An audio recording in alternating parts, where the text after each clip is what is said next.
हर व्यक्ति, हर साधक जो भी वीडियो देखता है या किसी के संपर्क में आता है, जो साधना करने वाला व्यक्ति है, उससे बातचीत करता है, उसकी केवल एक ही धारणा रहती है। ध्यान, धारणा, समाधि इसकी क्रियाएं होती हैं।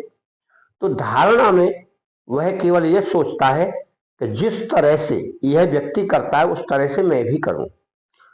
परंतु पूर्ण ज्ञान न होने के कारण, क्योंकि हर व्यक्ति ऊपर की बातें सब समझ लेता है, अपने अंदर मन की बातों को वह ग्रहण नहीं कर पाता, ना उतना कष्ट उठाने के लिए तैयार है। अगर व्यक्ति स्वयं अपने आप को नियंत्रित करके उसका प्रयोग करे या साधना करे तो उसे जो चाहे वह प्राप्त हो सकता है। जैसे हमने यह पहले एक वीडियो और डाली थी कि हमारे शरीर के अंदर 5 प्रकार की वायु होती है और हमको 5 प्रकार के यम और 5 प्रकार के नियम इनका पालन करके साधना होती है। संयम में रहना होता है। संयम में मतलब किसी की निंदा ना करे, किसी की बुराई ना करे, किसी के प्रति भाव गलत पैदा ना करे और किसी के प्रति ज्यादा सोचे भी नहीं। केवल अपने सूक्ष्म मन और स्थूल शरीर के बारे में सोचे कि मुझे इसे कैसे आगे बढ़ाना है और कैसे उस रास्ते पर चलाना है। तो अब 5 प्रकार की उन वायुओं का अगर हर व्यक्ति, हर साधक समझ ले तो उनका रहस्य उसे समझने के साथ साथ उसे सिद्धि भी प्राप्त होने लगती है। तो एक तो सबसे महत्वपूर्ण क्रिया तो प्राणायाम होती है। प्राणायाम होती है, त्राटक होता है, फिर ध्यान होता है, फिर ध्यान, साधना, समाधि। समाधि अपने आप स्वयं लग जाती है। परंतु किसी किसी लोगों को अपनी प्राण वायु से लेकर और अन्य 5 वायु हैं उनका ही पता नहीं। तो फिर कैसे काम होगा, वह साधना कैसे करेगा? तो इसके लिए उन अपनी प्राण वायुओं को समझना चाहिए। तो इसमें 2 वायु होती हैं, अपान वायु और उदान वायु। अपान वायु उसे कहते हैं जो ऊपर तक कार्य करती है, यानी हृदय तक, यहां तक कार्य करती है। ऊपर चलती है, छींक आए, डकार आए और ऊपर को ही चले, ऊपर यहां तक हृदय तक काम करती है। तो उस वायु का नाम है अपान। और जो वायु नीचे निकलती है मल द्वार के द्वारा या मूत्राशय के द्वारा या गर्भाशय के द्वारा, यह सारी क्रियाएं उस उदान वायु के द्वारा होती हैं। अगर वह वायु नहीं होगी तो मल त्याग, मूत्र त्याग वह व्यक्ति नहीं कर पाएगा। अब ये 2 वायु हुई और प्राण वायु यहां तक रहती है आपके हृदय तक। हृदय से नीचे व्यान वायु रहती है। फिर इसी तरह 5 वायु इस शरीर में काम करती है। एक वायु यहां तक रहती है, एक वायु यहां तक रहती है, एक वायु नीचे रहती है, एक वायु ऊपर रहती है। 5 वायु अपना अपना काम करते हैं और इन 5 वायुओं को क्रम से समझे, उनको नियंत्रित करे। उदान वायु, अपान वायु को कभी नियंत्रित नहीं करना चाहिए। प्राण वायु, व्यान वायु, इन्हें आप नियंत्रित करें। सारा कार्य इन्हीं से होता है। ध्यान के द्वारा भी होता है और प्राणायाम के द्वारा भी होता है। इन 5 वायुओं को कंट्रोल करने से आपका शरीर निर्मल होता है और जो क्रिया आप करते हैं सुचारू रूप से चलती है। फिर आप साधना की ओर बढ़ते हैं।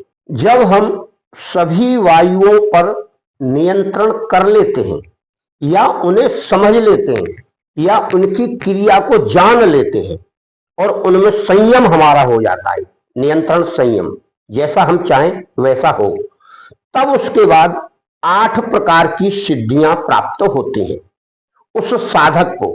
यह क्रम से होती है। जैसे जैसे जिस जिस वायु को आप नियंत्रित करेंगे उस प्रकार से उस वायु का नियंत्रण होने के साथ साथ सिद्धियां प्राप्त होने लगेंगी और आपको महसूस भी होने लगेंगी। बहुत सारे लोग ये कहते हैं कि इसे सिद्धि कैसे प्राप्त हुई, परंतु सारा खेल नियंत्रण का और संयम का होता है। तो ये 8 प्रकार की सिद्धियां कौन कौन सी हैं और क्या क्या इनका काम है वह आप सुनिए। सबसे पहले आपको बताते हैं अणिमा। अणिमा कहते हैं अणु के समान सूक्ष्म।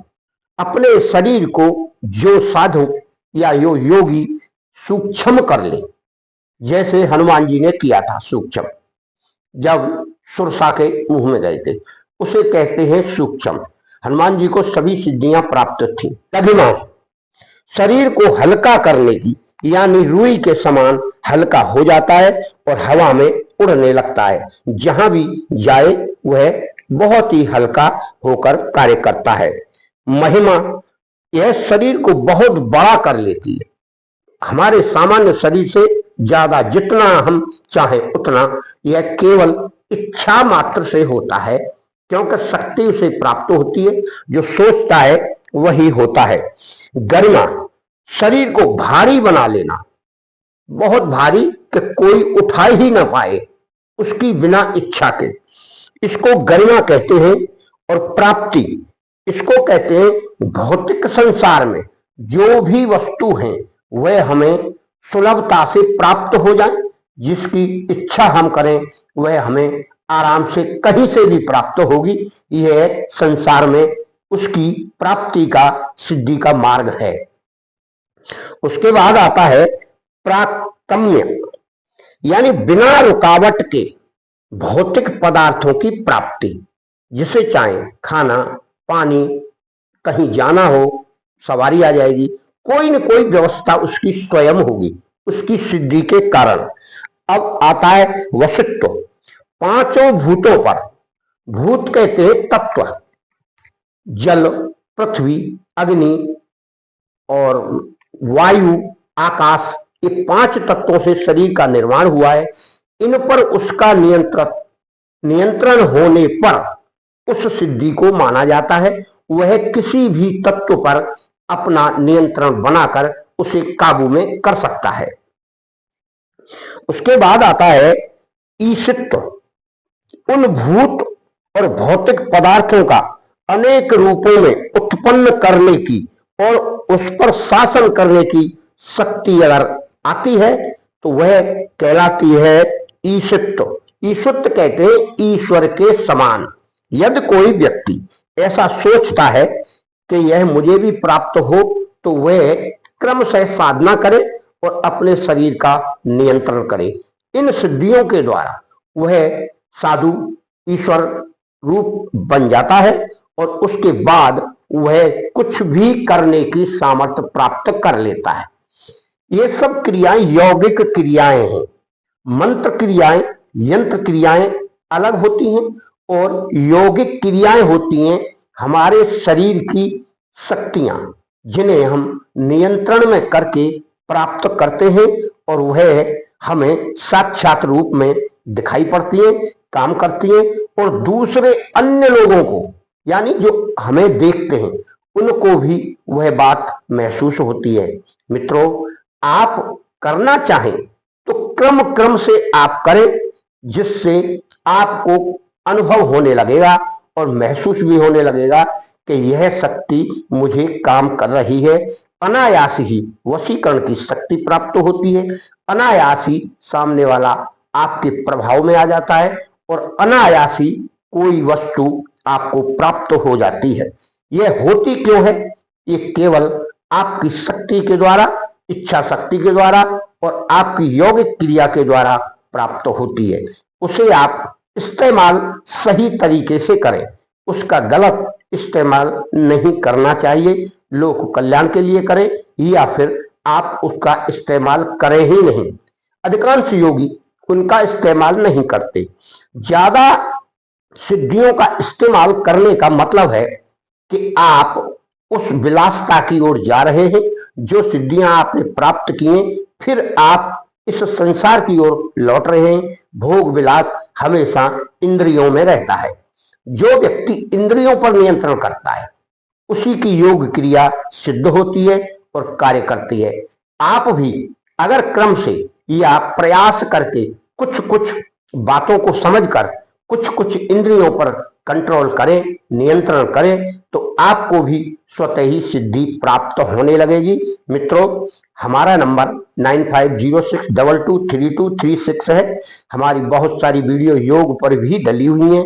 तंत्र मंत्र, यंत्र, योग, क्रिया, गायत्री मंत्र, गायत्री के चमत्कार, गायत्री मंत्र के अनुभव और गायत्री मंत्र की सिद्धियां, इस प्रकार से बहुत सारी हमने डाली हैं और हम डालते भी रहते हैं। अप्सरा सिद्धि, यक्षिणी सिद्धि, बहुत सारी वीडियो है हमारी, उनको आप देखिए, समझिए, गुरु अवश्य बनाइए।